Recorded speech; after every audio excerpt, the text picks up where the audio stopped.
Oui, merci Monsieur le Président. Quelques mots pour répondre à mon collègue Jérôme Merle, puisqu'on a été interpellé à plusieurs reprises. Alors d'abord, Jérôme, tu dis « Sassenage n'a rien demandé ».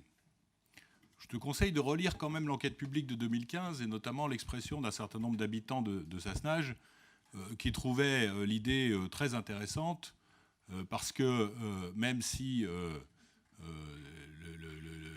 projet a son terminus à La Poya, il dessert la station de la Saulée, et puis, dois-je rappeler aux Sassenageois que La Poya, c'est à peu près 100-150 mètres de l'entrée de Sassenage. Donc il y a quand même beaucoup. On dit toujours ça ne dessert pas Sassenage. Si, ça dessert à 150 mètres près une bonne partie de la commune de Sassenage, dont tous les immeubles, etc., qui se trouvent du côté de la falaise, donc une partie importante de la population sassenageoise. Et regarde l'étude de 2015, l'enquête publique de 2015, et tu verras qu'il y a de nombreux Sassenageois qui se prononçaient favorablement pour ce mode de transport. Ensuite, tu dis ça va obscurcir la vue sur les massifs.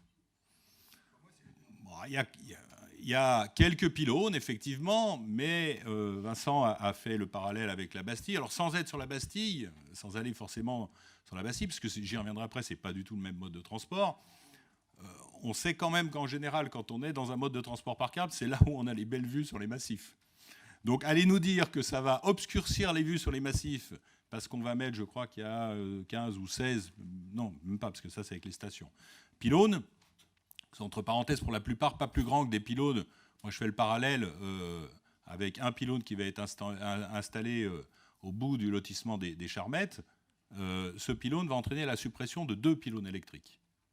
Donc, un pylône du câble enlève 2 pylônes électriques. Des pylônes qui sont là dans le paysage depuis des années et dont nos habitants ne se préoccupent absolument pas. Je conçois que ce ne soit pas beau de voir un pylône, mais dire qu'une douzaine de pylônes sur 3,5 km de parcours vont anéantir les vues sur les massifs, il faut quand même être extraordinairement fort pour dire ça. Alors après, la partie dans ton intervention qui m'a le plus gêné, Jérôme, je te le dis, c'est quand tu dis, finalement il aurait fallu faire, et c'est ce qui a été effectivement discuté à un moment donné, c'était de dire, après tout, puisque le terminus est à Fontaine, faites tout passer sur Fontaine. Voilà. Ouais. Donc là, pour le coup, là, il passe au milieu des terrains agricoles.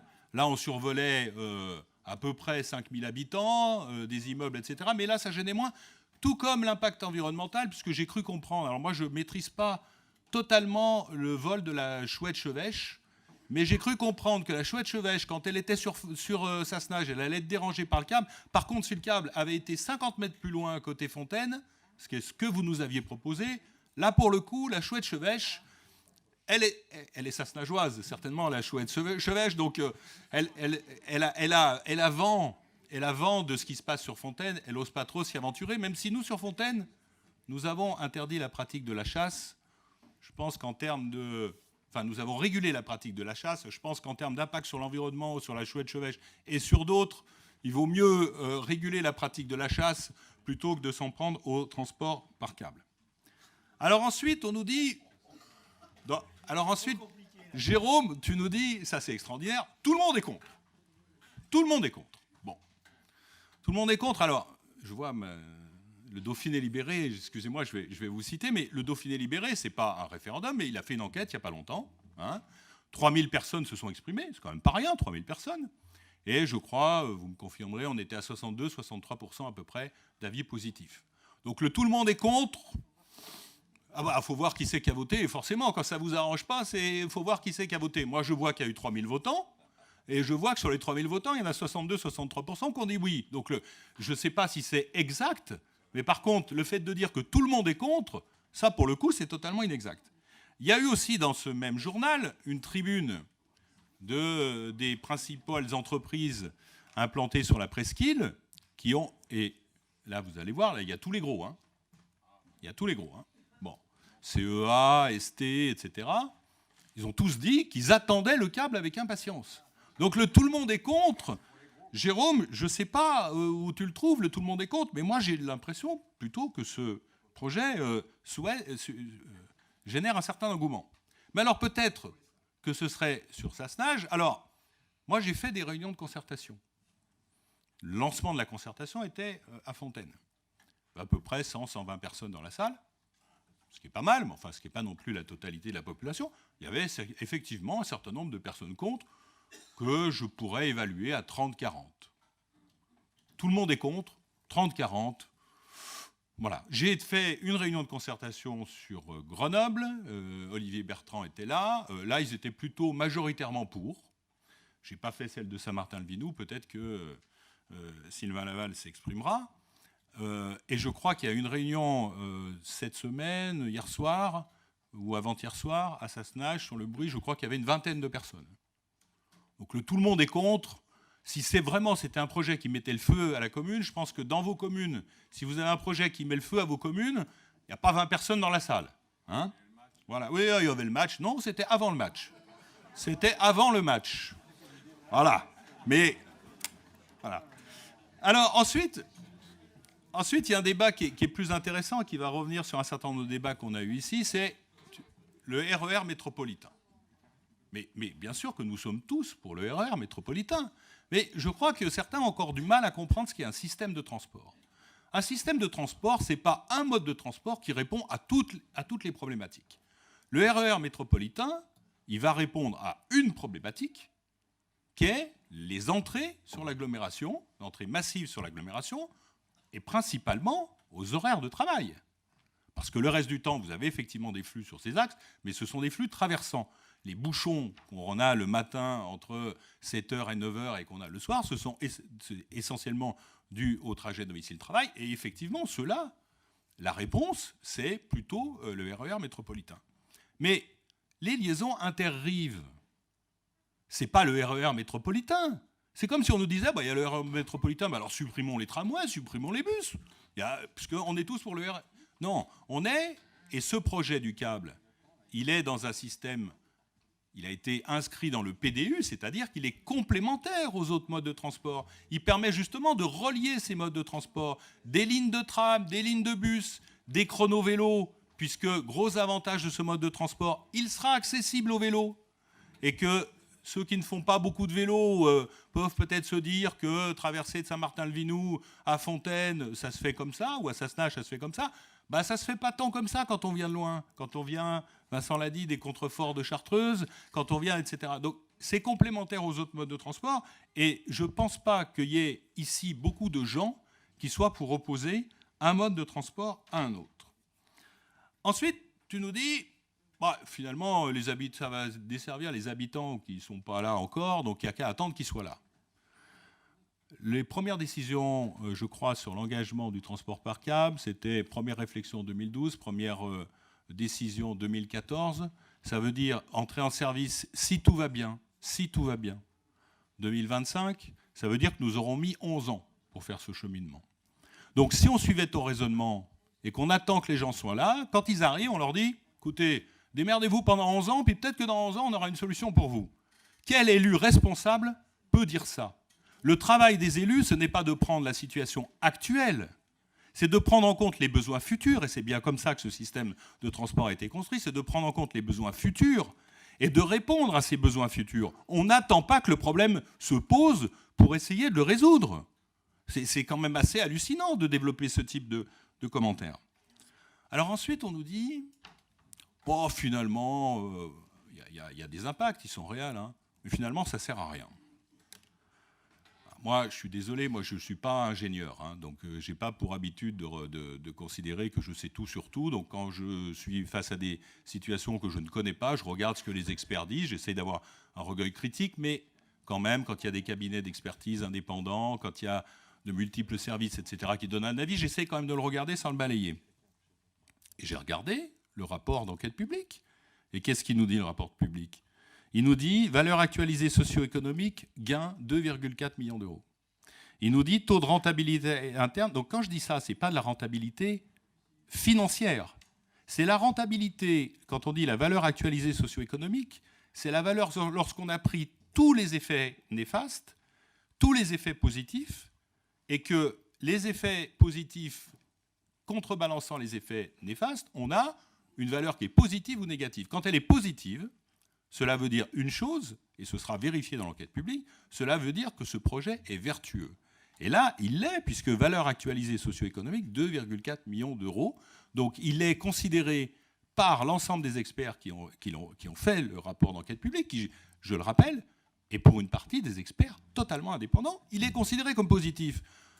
Peut-être que Jérôme Merle a des compétences pour estimer qu'il ne l'est pas, mais moi je ne les ai pas, donc benoîtement, je me fie au rapport.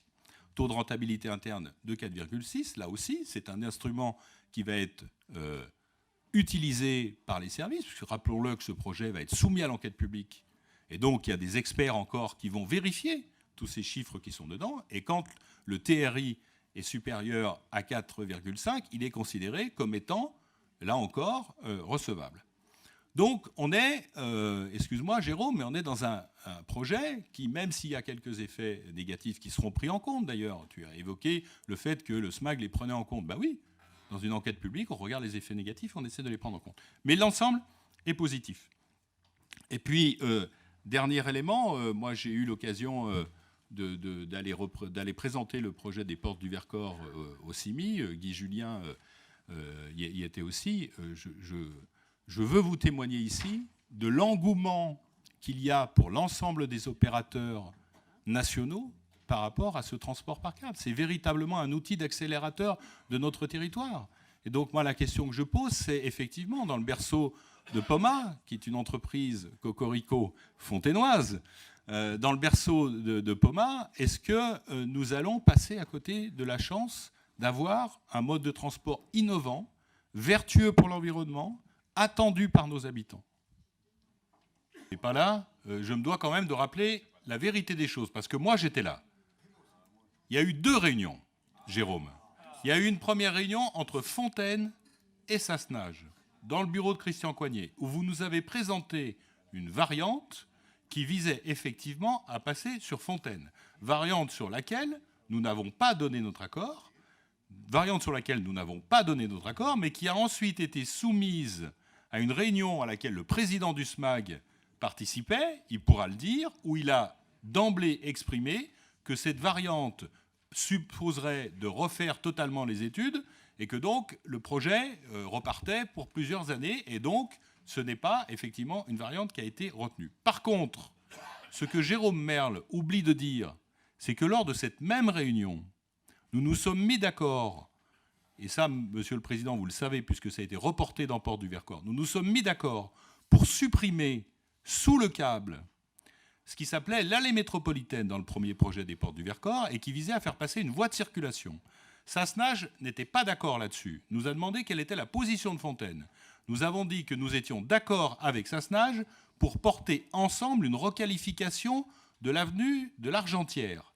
Et c'est ce que nous avons porté en comité de pilotage des Portes du Vercors, et c'est ce qui a été retenu. Tous ces faits sont strictement avérés. Jamais la commune de Fontaine n'a donné un accord pour un autre tracé que celui qui était évoqué. Puisque j'ai la parole, je dirais 2 choses supplémentaires. D'abord, personne ne méprise personne. Je n'ai entendu à aucun moment donné ici quelqu'un parler d'un projet qui se ferait quel que soit l'avis de qui que ce soit.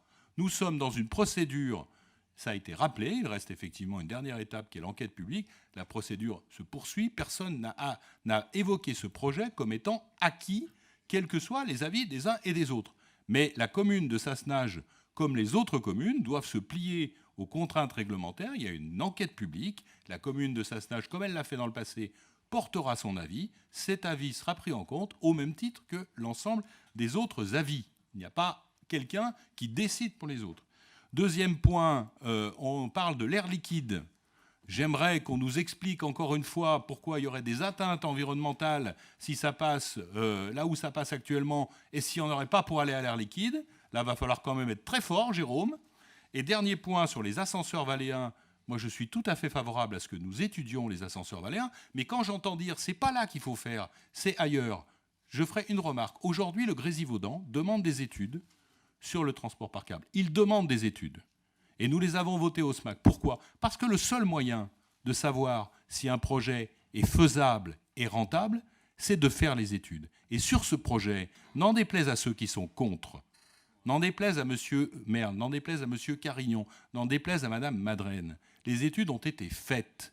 Les études démontrent que ce projet, il est viable sur le plan, quand on a pris, je l'ai dit, c'est la valeur socio-économique nette qui prend en compte l'ensemble des facteurs. Donc ici, sur ce projet, les études ont été faites et elles le valident. Si sur d'autres projets, les études sont faites et sont validées, j'imagine que l'Assemblée, de la même manière, les votera. Mais on ne les votera pas au doigt mouillé. On ne fait pas des aménagements d'infrastructures de transport au doigt mouillé parce que certains ont pensé que là, c'était mieux qu'ailleurs. Faites les études, montrez que c'est valable, et ensuite on les votera. Ici, c'est le cas.